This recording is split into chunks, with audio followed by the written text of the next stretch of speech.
Yeah, so that's a good question. I think first of all, um, if I go back and think about the way I thought of this early and kind of what advice would I give myself earlier in my career, um, the first thing to do is kind of figure out um,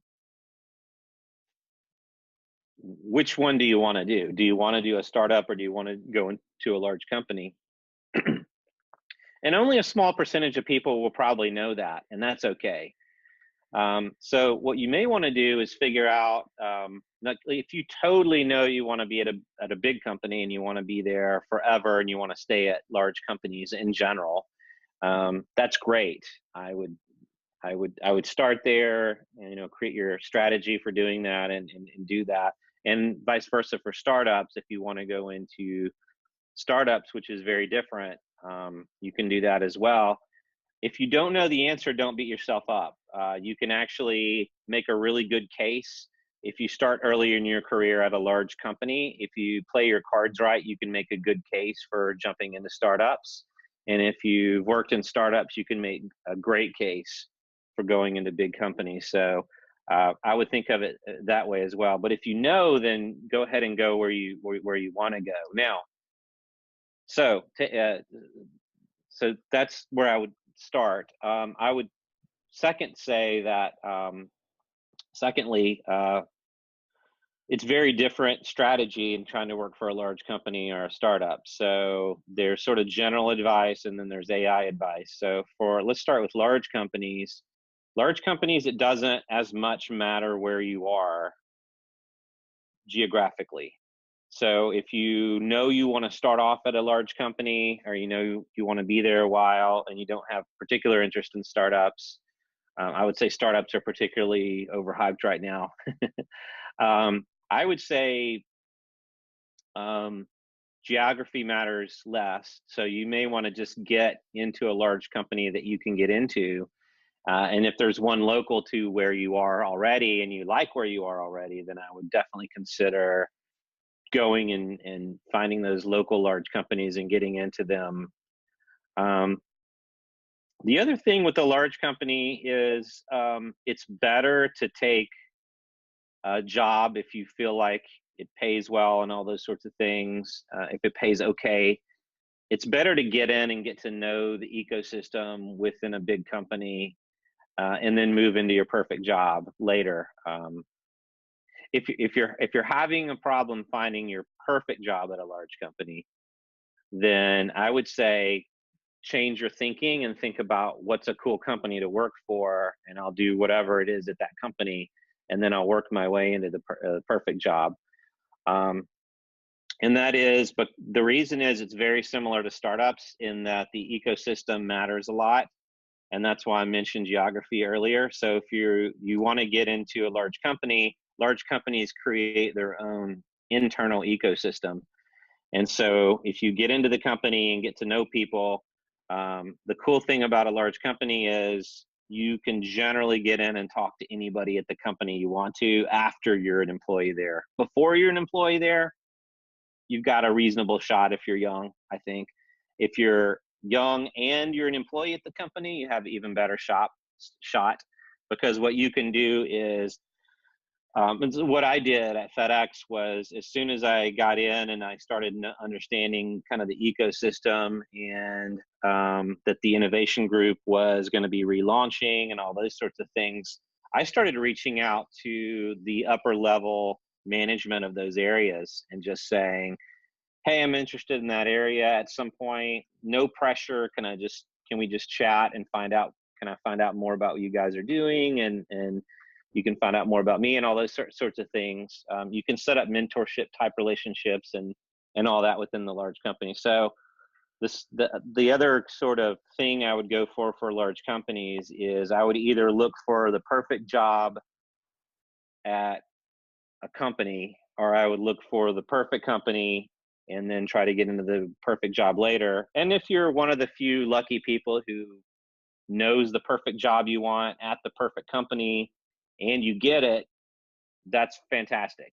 That's probably not how life works for most people, but that's fantastic. So I would start there. And if you don't get your perfect job at the perfect company, then I would look for either perfect job at a reasonable company that you like, or the perfect company, but it's not the perfect job. And then you can get inside and start talking to people and kind of building your network inside the company to work in kind of where you want to go.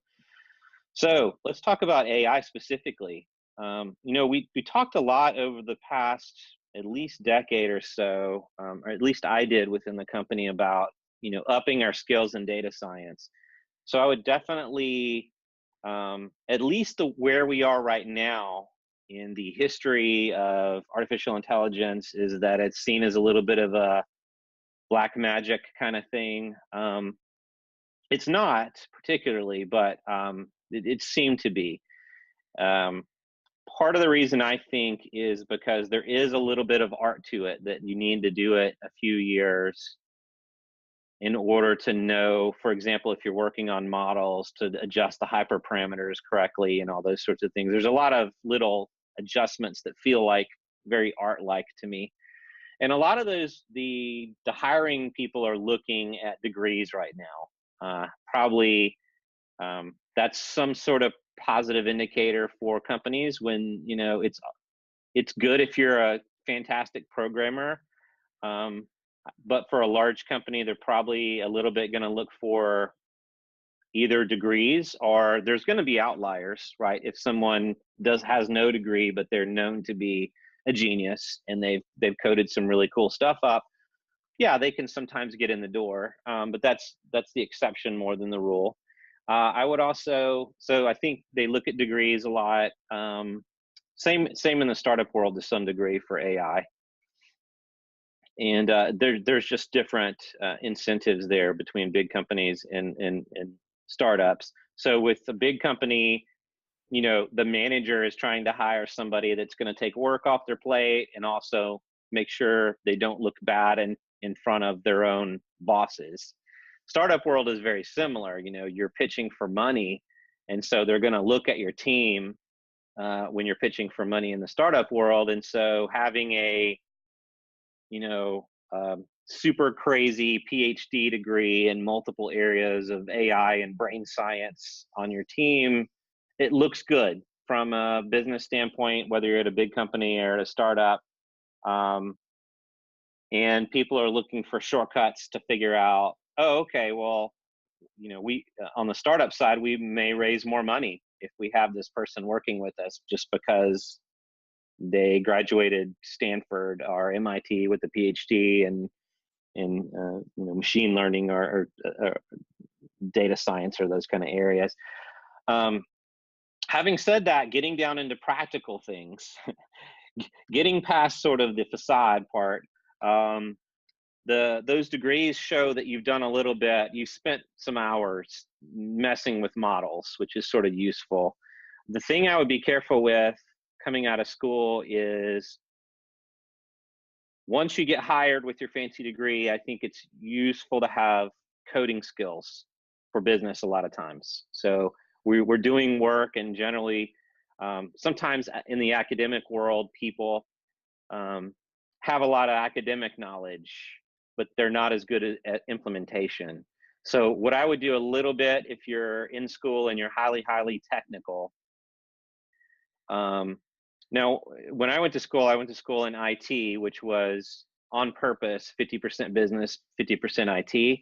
So we spent half of our time working on databases and algorithms, but we spent the other half of our time learning how to be leaders, how to lead a team, how to coordinate, those sorts of things.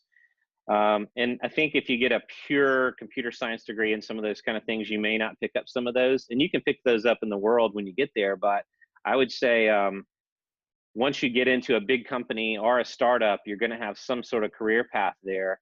At a large company, you may immediately get into probably even quicker, get into a leadership potential to get into management faster at a large company in some cases, or especially a mid-sized company, I would say. Large company, not always true.